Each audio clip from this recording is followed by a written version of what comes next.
Mga kapagsibol, ito na yung good news, lalo din sa mga naubusan nung ating Pagsibol Village South ng Naik Cavite tapos sa Bulacan. Ito na ang good news, meron ng upcoming new phase.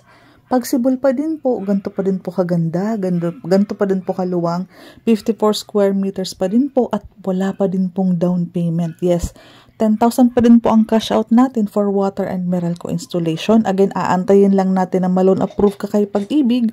Kapag na-loan approve ka, i-advise ka ni Pag-ibig na pwede ka nang mag-start ng monthly amortization tapos turnover na yan. So, ganun pa rin po ang deliverable. Covered pa din po itong kitchen area ninyo. Gantong-gantong din po. Ang marireceive nyo, malawak pa din yung ating living area. Naka-sliding windows pa din po. 54 square meters ang lot area. Salary required, mga 28,000 to 29,000 basic plus food. Asawa at kapatid lang po ang pwede maging co-borrower. Asawa kung kasal. Pag single po, matik, kapatid lang kasi single ka pa po. Daily tripping and reservation pa rin kami for Naik project kasi taga dito lang po kami. Ang bahay po namin, yung kabilang bahay po, ay office namin. So, tawid-tawid lang po ako bahay namin tong kabila, yung kanan naman po ang aming office. So, umaga, hapon, kahit pa nga gabi po, ginagabi na yung ibang buyer, na-accommodate pa din naman po namin. Dahil nga po, ang office namin po ay katabi lamang ng bahay namin sa Pagsibol. So, visit us.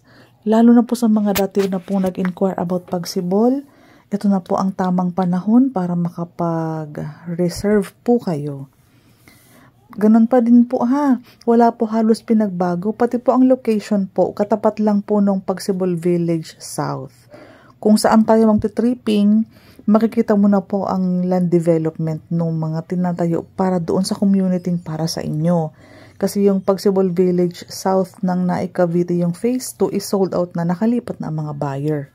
Kaya yung ginagawa ngayon is para po doon sa mga naubusan ng Pagsibol Village nung year 2022. So for this year 2023 po, around 1,000 units pa din po ang ating ino-open.